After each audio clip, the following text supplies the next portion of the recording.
Good afternoon, folks. Back here in the backyard, going through the Feelfree Lure 10. Give you all a quick review on what I found this weekend when I took it out on the water.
So we'll just go ahead and start from the front here and work our way back. Front hatch here, undo these 3 latches here. Go ahead and open it up here. No pot or anything inside, but it just goes straight into the hull. Actually quite a bit of storage for anything you might need. Clamps down real nice and solid actually. Next is this front pod area here. Decent amount of space for phone, wallet, keys, accessories, I don't know, put your tools in there, whatever you might need. And it's actually removable using this latch here, so you can take that whole thing out, mount your transducer to it like some folks do, and make kind of an all-in-one throw and go pod type deal. I'll talk a little bit about the pedals here, not pedals but footrests in this particular case.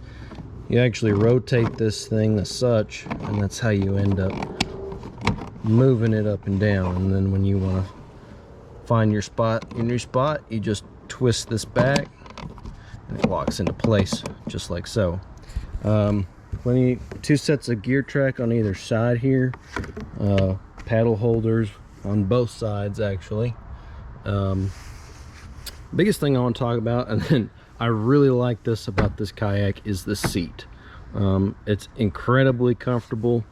There's a lot of adjustment to it. So if you can see here, you can just lift it up and it actually raises up about 10 inches up off the top of it. So you can get quite a bit of clearance on it with the seat alone. Then back in here we've got 2 molded in rod holders, a fairly large tank well. I was able to put a Hobie crate in the back of this dude and had plenty of space. That particular Hobie crate actually comes with built-in rod holders, so that was really nice. And then molded in handles and a regular rope handle for when you need that. Now the seat, it'll actually come down on the fly, but I can't do it with one hand. You actually pull up on this red tab up here on front and then grab it from behind back here, and it'll actually set back down flush with the bottom of the boat. And that's actually how I ended up fishing it most of the day.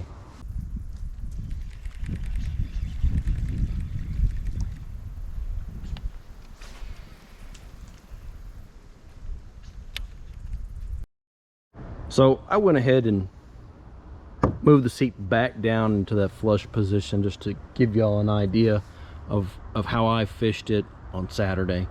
The reason for that being is it was incredibly windy, so I was just trying to stay as low as I could in order to prevent myself from blowing around. Now I did feel like the kayak did blow around in the wind fairly easily, but that's kind of to be expected from a shorter kayak. Typical stuff that you get from a shorter kayak, you obviously get more maneuverability, meaning I didn't have to do much in order to position myself, but that wind made it difficult to really stay in place as much as I would have liked in the bigger kayak.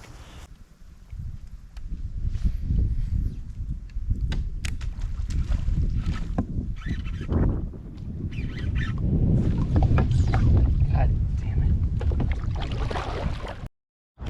Okay, so last couple of things, I went ahead and put the Hobie crate that I used during this outing, just to give y'all an idea of what, you know, it's a pretty decent sized tank well, like I mentioned earlier. Plenty of space here. I got my little helper out here this afternoon. What do you think, guy? You want to get on the boat? Yeah, he always wants to get on the boat. All right.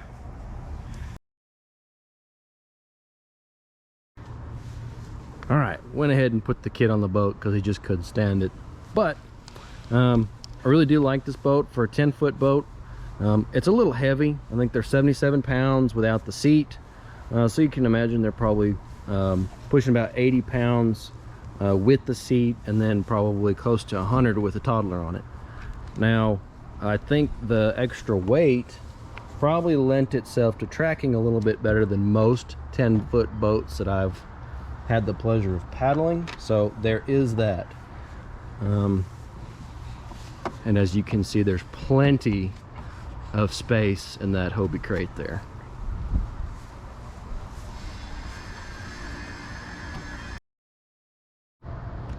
And I almost forgot to include one of the signature features from Feelfree is the wheel and the keel. So this is actually built in.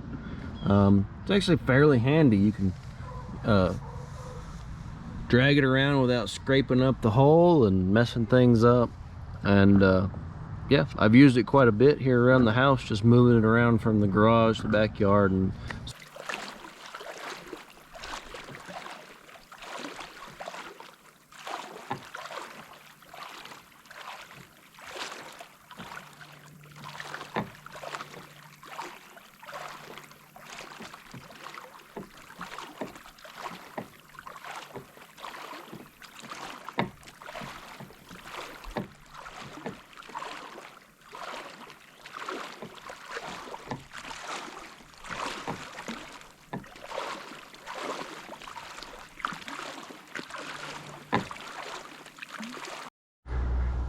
so overall, guys, I really do like this boat for a 10-foot kayak. Me personally, I like a little bit more space in mine to be able to take a bunch of tackle and junk and things like that. So I'd probably opt for a little bit bigger kayak, just for me personally. But I would have no problem buying this if I was in the market for a shorter kayak in that 10-foot range.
Finally.